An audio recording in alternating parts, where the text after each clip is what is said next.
हरे कृष्णा दोस्तों, सावन का महीना हिंदू धर्म में देवों के देव महादेव को समर्पित होता है। इस महीने में भगवान शिव के साथ माता पार्वती की पूजा की जाती है और सावन मास की समाप्ति सावन की पूर्णिमा पर होती है और इसी दिन रक्षाबंधन का त्योहार धूमधाम से मनाया जाता है। अगर ज्योतिषियों की माने तो इस बार सावन पूर्णिमा पर बहुत सारे मंगलकारी शुभ योग बन रहे हैं। सावन पूर्णिमा के बाद में पूर्णिमा तिथि पर श्रद्धालु लोग गंगा जी या अन्य पवित्र नदियों में आस्था की डुबकी लगाकर विधि विधान से जगत के पालनहार भगवान विष्णु और मां लक्ष्मी की पूजा करते हैं। महादेव माता पार्वती के साथ उनकी पूजा करते हैं और ऐसा करने से भक्तों की सभी मनोकामनाएं पूर्ण होती हैं। इस बार पूर्णिमा तिथि प्रारंभ हो रही है 19 अगस्त सोमवार को सुबह 3:04 से और समाप्त होगी सोमवार की ही रात को 11:55 पर। इसलिए उदय तिथि के अनुसार सारा दिन पूर्णिमा तिथि रहेगी। इसी दिन स्नान दान व्रत का महत्व होगा। भगवान सत्यनारायण भगवान का व्रत रखा जाएगा जो कि पूर्णमासी का व्रत रखते हैं और जो सावन मास के सोमवार का व्रत रख रहे हैं वो भी इसी दिन 19 अगस्त को आखिरी सोमवार का व्रत यानी कि सावन के आखिरी सोमवार का व्रत रखा जाएगा। सत्यनारायण भगवान की कथा का पाठ प्रारंभ करने से सभी शुभ फलों की प्राप्ति होती है। घर का दरिद्र दूर होता है, सुख समृद्धि और मां लक्ष्मी का वास होता है। कर्ज में डूबे हुए लोगों को या जिनके घर में अनावश्यक खर्च बहुत होता हो, बहुत मेहनत करने पर भी धन का प्राप्ति उतनी नहीं होती हो, इस दिन अगर शाम को भगवान सत्यनारायण की कथा करके भगत जन माता लक्ष्मी जी और नारायण जी को खीर के भोग का लगाकर प्रसाद के रूप में उसे ग्रहण करें तो इससे उन पर माता लक्ष्मी की कृपा बनती है। राहु केतु के ग्रह दोष दूर होते हैं और क्योंकि हम पहली वीडियो में सोमवार व्रत की कथा का आपको पूरी तरह से सुना चुके हैं, इस वीडियो में हम आपको भगवान सत्यनारायण की कथा सुनाने जा रहे हैं। और आप जानते ही हैं कि भगवान श्री सत्यनारायण की कथा का समय शाम को रखा जाता है और इस दिन अगर मौसम के हिसाब से आपको चंद्रमा ना दिखाई दे, आसमान में बादल हो, तो आप जिस तरफ से आपके घर की दिशा हो, जहां से चंद्र देवता का उदय होना हो, आप उस तरफ मुंह कर कर चंद्रदेव को अर्घ्य दे सकते हैं या फिर अपने घर के मंदिर में भगवान शिव के मस्तक पर विराजमान चंद्रदेव को देखकर उन्हें प्रणाम करके उनकी पूजा करके उन्हें अर्घ्य देकर आप व्रत का पालन कर सकते हैं।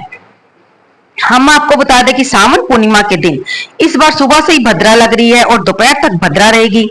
ऐसे में भाई को राखी बांधने का जो शुभ मुहूर्त है वह दोपहर के बाद से ही प्रारंभ होगा और भाई को राखी किस समय बांधी जाएगी वह 1:29 यानी कि दोपहर के 1:29 के बाद ही भाई को राखी बांधना शुभ रहेगा। राखी रक्षाबंधन वह सूत्र है जो भाई और बहन के पवित्र रिश्तों को उन्हें और मजबूत करता है। भाई पर संकट आने पर बहन उसके लिए, उसकी तंदुरुस्ती के लिए, उसकी रक्षा के लिए प्रार्थना करती है और बहन की रक्षा की भाई जिम्मेदारी लेता है। ये त्योहार हमें भाई बहन के पवित्र प्रेम के बारे में याद कराता है। शादी से पहले तो भाई बहन एक घर में रहते ही हैं, लेकिन जब बहनों की शादी हो जाती है, वे शादी के बाद दूर अगर चली जाती हैं, तो ये पवित्र दिन वे अपने भाई को मिलने अवश्य आती हैं। जब भाई उनके पास मिलने अवश्य जाता है, तो इस तरह से ये त्योहार भाई बहन के मिलन का, उनके पवित्र बंधन का एक सूचक होता है जिसे वे खुशी से मनाते हैं। ऐसा माना जाता है कि इस दिन सफेद रंग की वस्तुओं का ज्यादा से ज्यादा दान करना चाहिए क्योंकि वह सबके लिए लाभकारी होता है। आइए अब हम सुनेंगे भगवान श्री सत्यनारायण जी की कथा। इसके लिए हमें क्या सामग्री चाहिए पहले वे जान लेते हैं। अगर आप विधि विधान से अपने रिश्तेदारों को बुलाकर ये कथा किसी ब्राह्मण से, विद्वान ब्राह्मण से अपने घर पर करवा रहे हैं तो उसके लिए हमें केले के खंभे चाहिए ताकि तोरण बनाया जा सके। पूजा स्थल का पवित्र करते हुए वहां पर केले के खंभे लगाए जा सके। आम के पत्ते, तुलसी के पत्ते, मौसमी फल, कलश, धूप, रोली, कपूर, दीपक, श्रीफल, पुष्पहार, गुलाब के फूल, पंचरतन, पंचपल्लव, चावल, पंचामृत, नैवेद्य, कलावा, जज्जोपवीत यानी कि जनेऊ, अंग वस्त्र, चौकी, पान, ये सब चाहिए। व्रत करने वाला पूर्णिमा व संक्रांति के दिन शाम के समय स्नान आदि से निवृत्त होकर पूजा स्थान में आसन पर बैठकर श्री गणेश, गौरी, वरुण, विष्णु आदि सब देवताओं का ध्यान करके पूजन करे और संकल्प करे कि मैं श्री सत्यनारायण स्वामी जी का पूजन व कथा श्रवण सदैव करूंगा। पुष्प हाथ में लेकर श्री सत्यनारायण भगवान का ध्यान करें।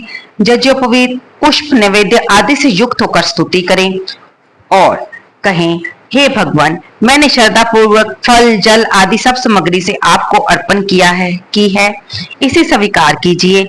आपदाओं से मेरी रक्षा कीजिए। आपको बारंबार नमस्कार है। और इसके बाद आप श्री सत्यनारायण भगवान की कथा पढ़े अथवा श्रवण करें। बोल सत्यनारायण भगवान की जय हो। सुनते हैं इसका पहला अध्याय।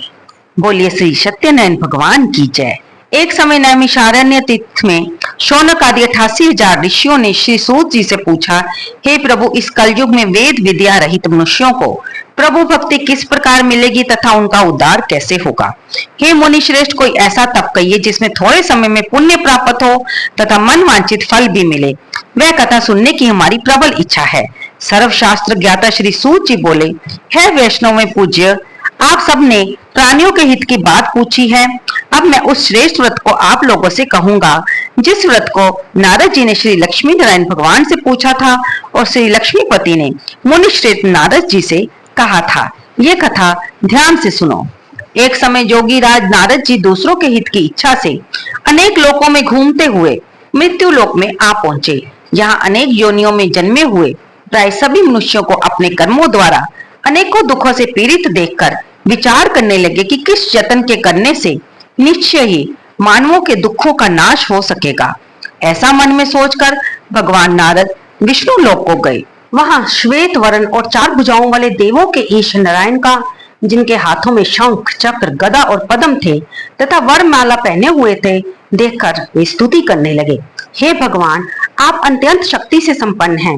मन तथा वाणी भी आपको नहीं पा सकती। आपका आदि मध्य अंत नहीं है। निर्गुण स्वरूप सृष्टि के कारण भक्तों के दुखों को नष्ट करने वाले हो, आपको मेरा नमस्कार है। नारद जी से इस प्रकार की स्तुति सुनकर विष्णु भगवान बोले, हे मुनि श्रेष्ठ, आपके मन में क्या है? आपका किस काम के लिए आगमन हुआ है? निसंकोच कहिए। तब नारद मुनि बोले, मृत्यु लोक में सब मनुष्य जो अनेक योनियों में पैदा हुए हैं, अपने अपने कर्मों के द्वारा अनेक प्रकार के दुखों से दुखी हो रहे हैं। हे नाथ, आप मुझ पर दया रखते हो तो बताइए कि उन मनुष्यों के सब दुख थोड़े से प्रयत्न से कैसे दूर हो सकते हैं? श्री भगवान जी बोले, हे नारद, मनुष्यों की भलाई के लिए तुमने बहुत अच्छी बात पूछी है। जिस काम के करने से मनुष्य मोह से छूट जाता है वह मैं कहता हूँ, सुनो। बहुत पुण्य देने वाला स्वर्ग तथा मृत्यु लोक दोनों में दुर्लभ ये उत्तम व्रत है। आज मैं प्रेमवश होकर तुमसे कहता हूँ, श्री सत्यनारायण भगवान का ये व्रत अच्छी तरह विधान पूर्वक संपन्न करके मनुष्य तुरंत ही यहाँ पर सुख भोग कर मरने पर मोक्ष को प्राप्त होता है। श्री भगवान के वचन सुनकर नारद मुनि बोले कि उस व्रत का फल क्या है, क्या विधान है, किसने ये व्रत किया था और किस दिन ये व्रत करना चाहिए? हे भगवान, मुझे विस्तार से कहिए। भगवान बोले, दुख शोक आदि को दूर करने वाला ये व्रत सब स्थानों पर विजयी करने वाला है। भक्ति और श्रद्धा के साथ किसी भी दिन मनुष्य श्री सत्यनारायण की शाम के समय ब्राह्मणों और बंधुओं के साथ धर्मपरायण होकर पूजा करे। भक्ति भाव से नैवेद्य, केले का फल, घी, दूध और गेहूं का चूर्ण स्वाया लेवे। गेहूं के अभाव में साठी का चूर्ण, शक्कर अथवा गुड़ ले ले तथा भक्ति भाव से भगवान को अर्पण करें। बंधु बांधवों सहित ब्राह्मणों को भोजन करावें। उसके पश्चात स्वयं भोजन करें। रात्रि में नृत्य, गीत आदि का आयोजन कर श्री सत्यनारायण भगवान का स्मरण करता हुआ समय व्यतीत करें। इस तरह व्रत करने पर मनुष्यों की इच्छा निश्चय पूरी होती है। विशेषकर कली काल में मृत्यु लोक पर यही मोक्ष का सरल उपाय है। इति श्री सत्यनारायण व्रत कथा का प्रथम अध्याय संपूर्ण। बोल सत्यनारायण भगवान की जय हो। दूसरा अध्याय। बोलिए सत्यनारायण भगवान की जय हो। सूत जी बोले, हे ऋषियों, जिसने पहले समय में इस व्रत को किया है उसका इतिहास कहता हूँ, ध्यान से सुनो। सुंदर काशीपुरी नगरी में एक अत्यंत निर्धन ब्राह्मण रहता था। वह भूख और प्यास से बेचैन हुआ पृथ्वी पर घूमता था। ब्राह्मणों से प्रेम करने वाले श्री भगवान ने ब्राह्मण को दुखी देखकर बुरे ब्राह्मण का रूप धारण करके उसके पास जाकर आदर के साथ पूछा, हे विप्र, तुम नित्य ही दुखी होकर पृथ्वी पर घूमते हो, क्यों? हे श्रेष्ठ ब्राह्मण, मुझसे कहो, मैं सुनना चाहता हूँ। ब्राह्मण बोला, मैं निर्धन ब्राह्मण हूँ, भिक्षा के लिए पृथ्वी पर फिरता हूँ। हे भगवान, यदि आप इससे छुटकारे का उपाय जानते हो तो कृपा करके कहो। वृद्ध ब्राह्मण बोला कि श्री सत्यनारायण भगवान मनवांछित फल देने वाले हैं, इसलिए हे ब्राह्मण, तो उनका पूजन कर, जिसके करने से मनुष्य सब दुखों से मुक्त होता है। ब्राह्मणों को व्रत का सारा विधान बतलाकर बुरे ब्राह्मण का रूप धारण करने वाले श्री सत्यनारायण भगवान अंतर्ध्यान हो गए। जिस व्रत को वृद्ध ब्राह्मण ने बतलाया है, मैं उसको करूंगा। ये निश्चय करने पर उस वृद्ध ब्राह्मण को रात में नींद नहीं आई। वह सवेरे उठकर श्री सत्यनारायण भगवान के व्रत का निश्चय कर भिक्षा के लिए चल दिया। उस दिन उसको भिक्षा में बहुत धन मिला, जिससे बंधु बांधवों के साथ उसने श्री सत्यनारायण भगवान का व्रत किया। इसके करने से ये विप्र सब दुखों से छूटकर अनेक प्रकार की संपत्तियों से युक्त हुआ। उस समय से वह विप्र हर मास व्रत करने लगा। इस तरह सत्यनारायण भगवान के व्रत को जो करेगा वह सब पापों से छूटकर मोक्ष को प्राप्त होगा। आगे जो पृथ्वी पर सत्यनारायण भगवान का व्रत करेगा वह मनुष्य सब दुखों से छूट जाएगा। इस तरह नारद जी से नारायण का कहा हुआ ये व्रत मैंने तुमसे कहा। हे विप्रो, मैं अब और क्या कहूँ? ऋषि बोले, हे मुनीश्वर, संसार में इस विप्र से सुनकर किस किसने इस व्रत को किया, हम सब सुनना चाहते हैं। इसके लिए हमारे मन में श्रद्धा है। सूत जी बोले, हे मुनियों, जिसने इस व्रत को किया है वह सब सुनो। एक समय ये वृद्ध ब्राह्मण धन और ऐश्वर्य के अनुसार बंधु बांधवों के साथ व्रत करने को तैयार हुआ। उसी समय एक लकड़ी बेचने वाला बूढ़ा आदमी आया और बाहर लकड़ियों को रखकर विप्र के मकान में गया।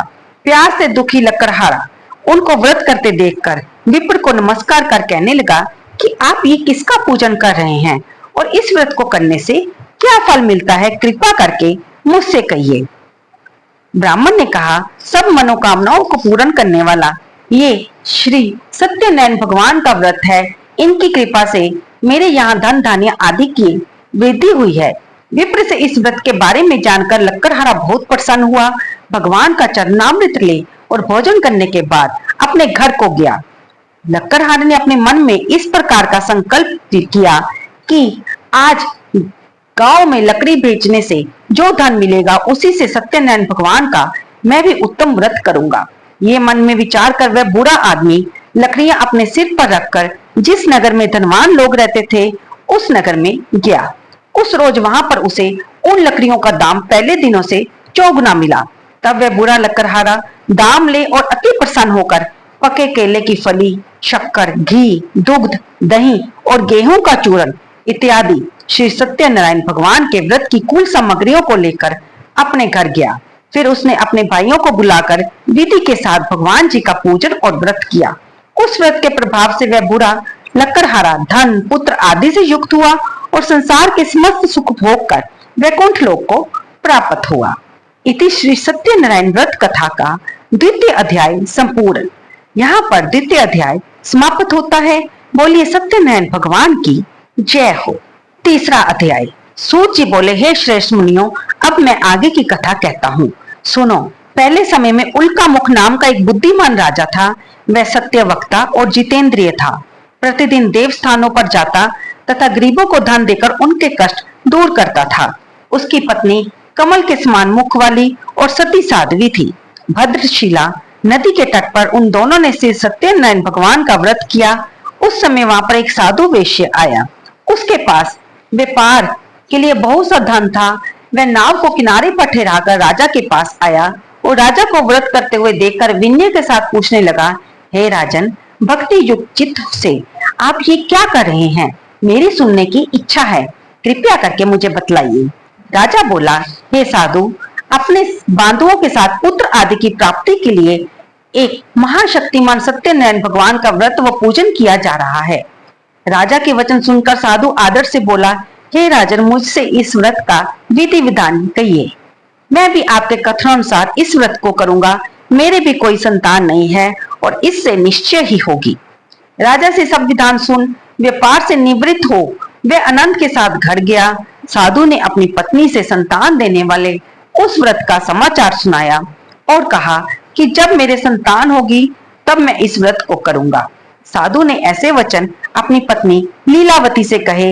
एक दिन उसकी पत्नी लीलावती पति के साथ आनंदित होकर संसारिक धर्म में प्रवृत्त होकर श्री सत्यनारायण भगवान की कृपा से गर्भवती हो गई तथा 10वें महीने में उसके एक सुंदर कन्या का जन्म हुआ। दिनों दिन वह इस तरह बढ़ने लगी जैसे कि शुक्ल पक्ष का चंद्रमा बढ़ता है। कन्या का नाम कलावती रखा गया।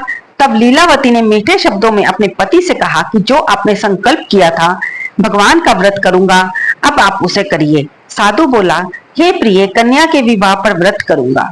इस प्रकार अपनी पत्नी को आश्वासन दे वह नगर को गया। कलावती पितृगृह में वृद्धि को प्राप्त हो गई।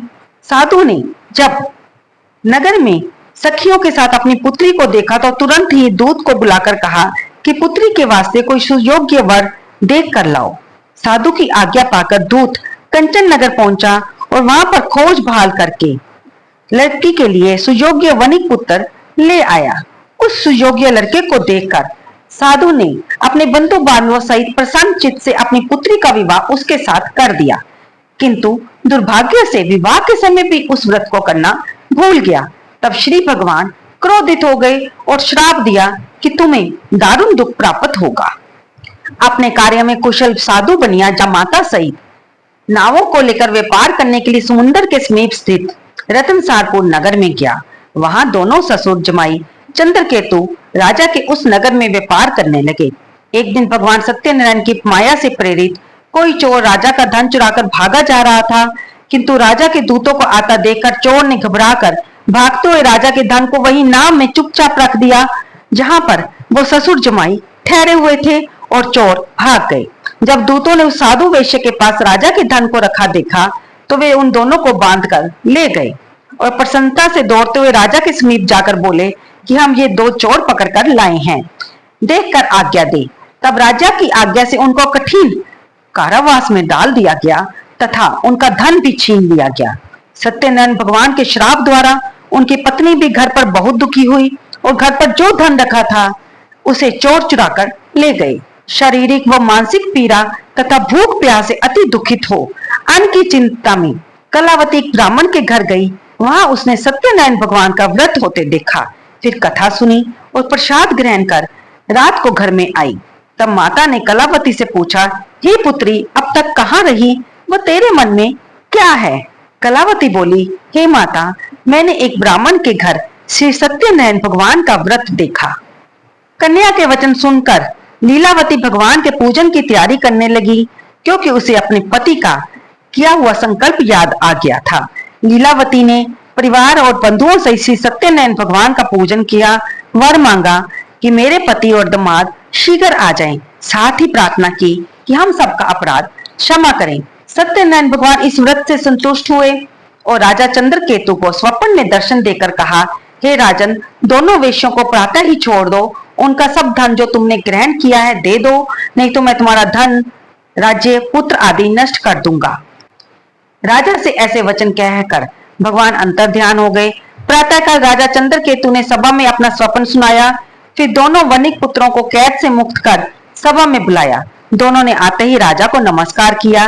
राजा मीठे वचनों से बोला, हे महानुभावों, भावी वश ऐसा कठिन दुख प्राप्त हुआ है, अब तुम्हें कोई भय नहीं।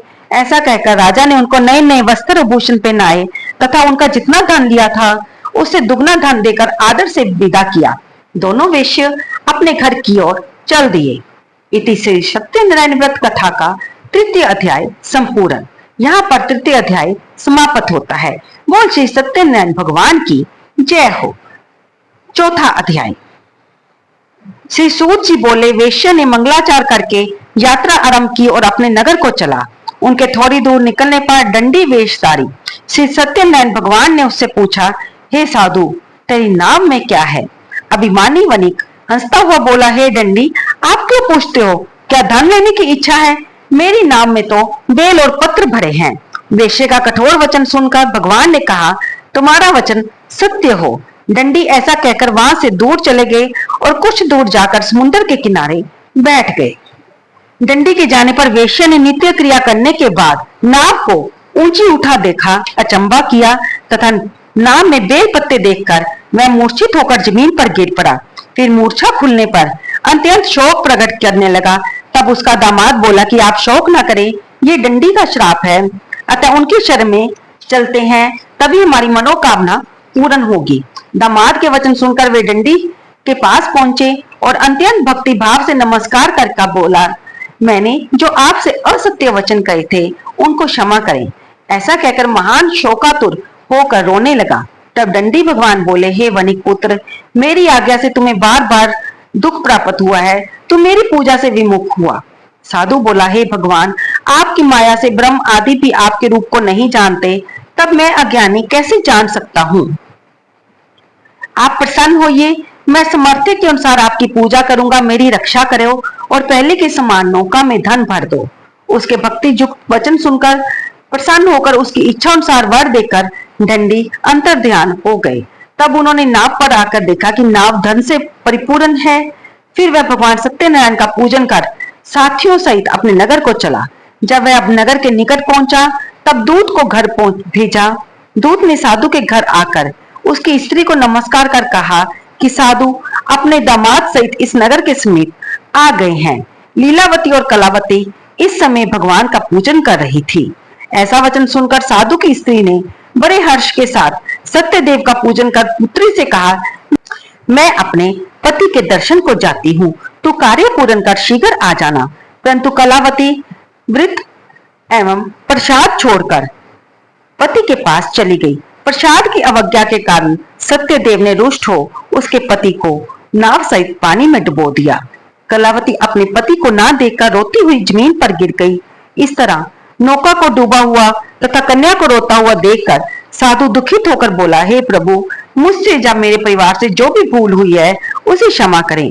उसके 3 वचन सुनकर सत्यदेव प्रसन्न हो गए और आकाशवाणी हुई, हे साधु, तेरी कन्या मेरे प्रसाद को छोड़कर आई है, इसलिए इसका पति अदृश्य हुआ है। यदि वह घर जाकर प्रसाद खाकर लौटे तो इसे पति अवश्य मिलेगा। ऐसी आकाशवाणी सुनकर कलावती ने घर पहुंचकर प्रसाद खाया, फिर आकर पति के दर्शन किए। तत्पश्चात साधु ने बंधु बांधवों सहित सत्यदेव का विधि पूर्वक पूजन किया।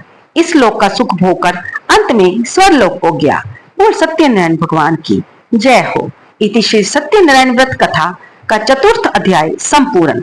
यहाँ पर श्री सत्यनारायण कथा का 4था अध्याय समाप्त होता है। 5वां अध्याय। सूत जी बोले, हे ऋषियों, मैं और भी कथा कहता हूँ, सुनो। प्रजा पालन में लीन तुंगध्वज नाम का एक राजा था। उसने भी भगवान का प्रसाद त्याग कर बहुत दुख पाया। एक समय वन में जाकर वन्य पशुओं को मारकर बड़ के वृक्ष के नीचे आया। वहां उसने ग्वालों को भक्ति भाव से बांधवों सहित श्री सत्यनारायण भगवान का पूजन करते देखा। राजा देखकर भी अभिमानवश वहां नहीं गया और ना ही नमस्कार किया। जब ग्वालों ने भगवान का प्रसाद उसके सामने रखा तो वह प्रसाद त्याग कर अपनी नगरी को चला गया। वहां उसने अपना सब कुछ नष्ट पाया। वह जान गया कि ये सब भगवान ने किया है। तब वह विश्वास कर ग्वालों के समीप किया और विधि पूर्वक पूजन कर प्रसाद खाया। सत्यनारायण भगवान की कृपा से सब कुछ पहले जैसा हो गया। फिर दीर्घ काल तक वह सुख भोगकर मरने पर स्वर्ग लोक को गया। तो दोस्तों, जो मनुष्य इस परम दुर्लभ व्रत को करेगा, भगवान की कृपा से उसे धन धान्य की प्राप्ति होगी। निर्धन, धनी और बंदी बंधन से मुक्त होकर निर्भय हो जाता है। संतान हीनों को संतान की प्राप्ति होती है तथा सब मनोरथ पूरे होकर अंत में वैकुंठ धाम को जाता है। जिन्होंने पहले इस व्रत को किया, अब उनके दूसरे जन्म की कथा कहता हूँ। वृद्ध शतानंद ब्राह्मण ने सुदामा का जन्म लेकर मोक्ष को पाया। उल्कामुख नाम का राजा दशरथ होकर वैकुंठ को प्राप्त हुआ। साधु नाम के वेश्य ने मोरध्वज बनकर अपने पुत्र को आरे से चीरकर मोक्ष को प्राप्त किया। महाराज तुंगध्वज ने स्वयंभू होकर भगवान में भक्ति युक्त कर्म कर मोक्ष को प्राप्त किया। इति श्री सत्यनारायण व्रत कथा का 5वां अध्याय संपूर्ण।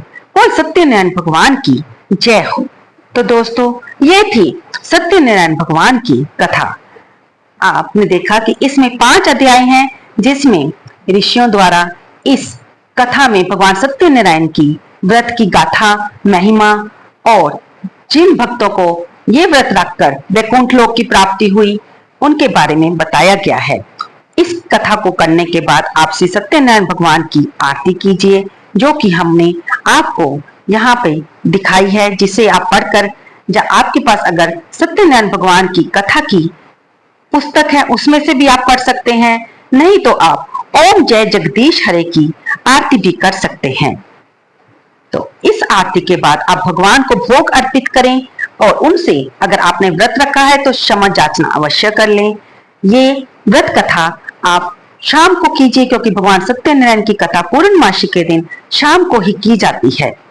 हम ये वीडियो इसी समय तभी अपलोड कर रहे हैं कि आप शाम को इस व्रत की कथा को, अगर आप मंदिर ना जा सके, घर पर ही भगवान सत्यनारायण भगवान की चित्रपट पर, अगर आपके पास वो नहीं है तो आप श्री विष्णु हरि को भगवान के चित्रपट पर ही भगवान श्री सत्यनारायण का मानसिक रूप से स्मरण कर उन्हीं के चित्रपट पर तिलक लगाकर ये कथा सुन सकते हैं। उन्हें फिर भोग अर्पित करें, आरती करें, क्षमा याचना करें और बाद में दक्षिणा सहित ब्राह्मण को आप भोजन करवा सकते हैं, या किसी जरूरतमंद व्यक्ति को भी भोजन दे सकते हैं, यानी कि किसी के भी एक समय के भोजन की व्यवस्था कर लें, ताकि आपको इस व्रत का संपूर्ण फल मिले। उम्मीद करती हूँ आपको ये वीडियो अवश्य पसंद आई होगी। कृपया इसे लाइक करना ना भूलें और कमेंट बॉक्स में जय श्री नारायण, जय श्री विष्णु हरि, जय श्री कृष्णा लिखना तो बनता ही है ना दोस्तों।